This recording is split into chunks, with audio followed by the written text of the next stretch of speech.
To the Liberty Report. With me today is Daniel McAdams, the co-host. Daniel, good to see you today. Thank you, Dr. Paul. Good. I'd like to talk about a case going on right now in Kansas. It has to do with prosecution and potential penalty for a woman that was taking marijuana. And it wasn't that it was a big secret, but all of a sudden something changed where they're prosecuting her now. And that's the case of Shona Banda. And I think a lot of people read this in the regular news because it was so egregious on what was going on. The boy sort of was alerted by saying something in school. Then all of a sudden, you know, through that, you know, the police arrived at the door of the mother. And tell us a little bit about exactly what was going on there. Well, she was suffering with really debilitating Crohn's disease, which is inflammation of the intestinal tract. You know better than I do. And she had discovered that using cannabis oil, everything else had failed, and she basically had a miserable life. She said she was on the couch, she couldn't move.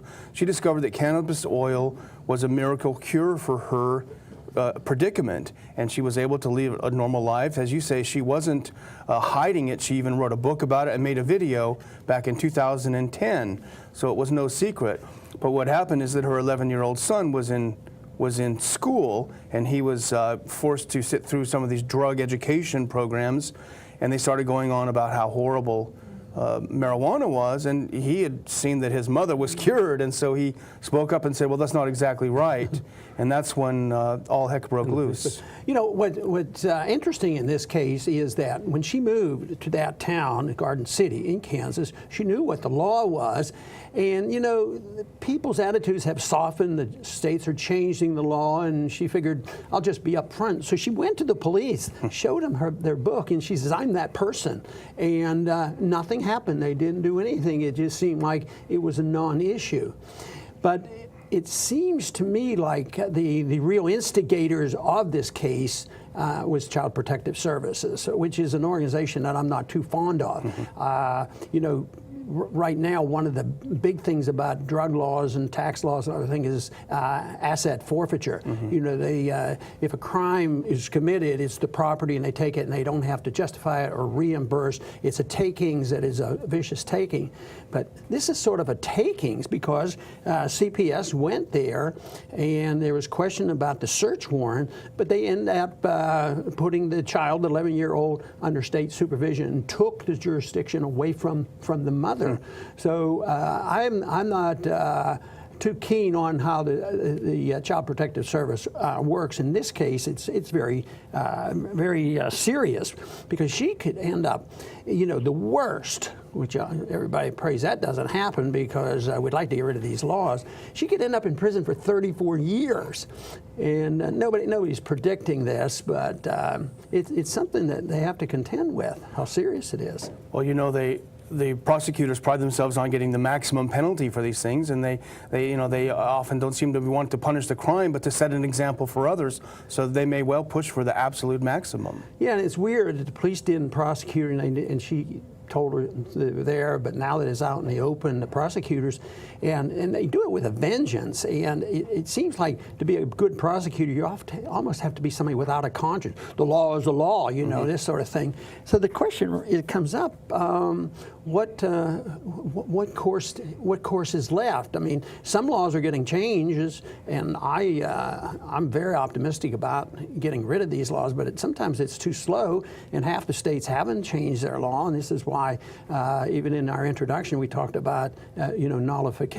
Yeah. And I was going to ask you, you were saying earlier that this is a prime case for jury nullification. You know, there might be some viewers who are not familiar with that concept. Maybe you can. Well, I hope more people become familiar with it because it is the last place we as a citizen can defend ourselves, and that is in the courtroom when they understand what it is. The founders knew about it, it was accepted, and it took a good many years to be erased, but the founders were well aware that the jury was the final word, not only on the facts, but on the law. So the theory goes this way. You introduce legislation, say in the House, and they're supposed to protect us, not, you know, pass laws that are vicious. The House is supposed to look after liberty. Then you have a Senate supposed to look after it and make sure that it agrees to do that. And then you have the president who has to sign it, and he has to decide whether this is constitutional or good. And then if all three of them mess up, which is pretty routine, you're supposed to have a chance in court. But our courts haven't been the protector of liberty either. Occasionally you'll have it, but basically it's been very ruthless on protection of liberty. So you have four branches, four opportunities there, three plus the court, and this means then what happens? Well, you go to trial, and it's called jury nullification. We know about state nullification of federal laws. People know about that, and Jefferson wrote about that, where they just nullify. They believed that the states had the right to nullify a federal law, and they would lead the charge and say, no, we don't agree with that law. But this is a little bit different. Jury nullification is looking at a single case. And the jury is something well respected, and it was talked about in 1215, way back. So if that comes up, and it's supposed to be totally secret, and if one individual say no, he didn't commit the murder or what, and you don't get 100%, you can nullify the law. He might be able to do it. Before, they used to be able to talk to the jury, and the defense lawyer can say, well, these are the facts, but if you don't like the law, just think if you didn't like the laws on taxes or didn't like the laws on drugs, they could nullify these laws. So one person could have incredible power in that case. And it would be protection. But unfortunately now there's I think they're still in existence, but they were much more active a few years ago, and it was just an organization to teach people about jury nullification. But don't try to educate anybody walking into a courthouse.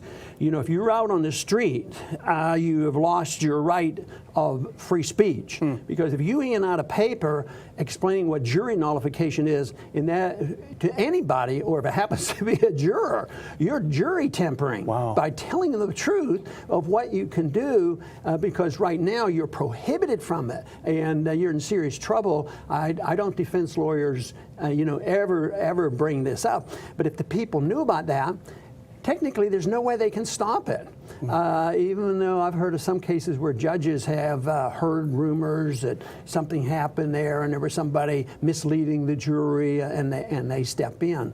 But that is supposed to be our ultimate protection. So a case like this, if it goes to trial and an individual decides, hey, look, she wasn't even selling drugs or anything else. And this is one thing that has helped us soften the hostility on the drug issue, is when people use it for medical reasons. It's a little tougher to argue the case for somebody who's isn't a libertarian. He's out selling drugs and enticing kids to do things.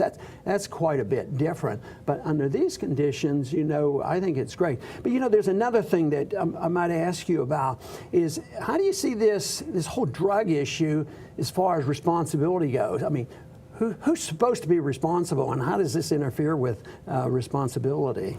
It's certainly, the parent should be responsible for the household, and apparently, there is no indication that the parent did anything untoward with the child, and she had her medicine that she'd kept aside for her, and you think that would be the ultimate responsibility for the well-being of the child, but that was usurped. Yeah, and I think that's perfect for the child. In this case, there was no accusation she hurt the child, and it is. But now Child Protective Service makes the assumption that the government's in charge of the children in education and everything else, and I think that's a very, very bad trend. But when we get to adulthood, then they still want to treat us all like children, And to me, it's, who makes the final decision about risk? Parents should teach children about risk, hot stoves and poisons and automobiles and all these things. The government can't possibly do that. So in a free society, this is what's hard for some people to accept, that you have the freedom to take a risk. And governments have overstepped the line of saying today the government's responsibility is to protect you against yourself. sounds good. I mean, we don't want you to get a bump in your head, and you might be riding a bike and fall down and hit your head, so the government has to protect you. Besides, if you get hurt, the government has to pay for your medical care costs. But in a free society, it's completely different. You pay for your own medical care costs, you take your own risks, and this is quite a bit different of how these laws got started. Yeah.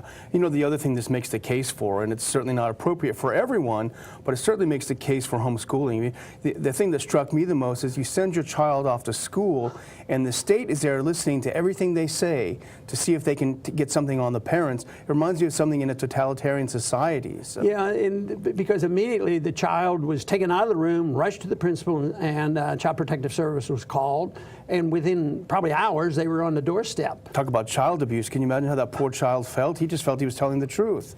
Yeah, well, truth is treason, and the truth is dangerous even with children in a public school situation. But it is true. I think homeschooling, of course, since I support that strongly, is a good answer to it. Private schooling, if people can afford it, they can at least make their own judgment. But some people are going to be more or less don't have many choices, and they'll go to public school, which is dangerous these days. Yeah. And that is the reason why parenting is so important.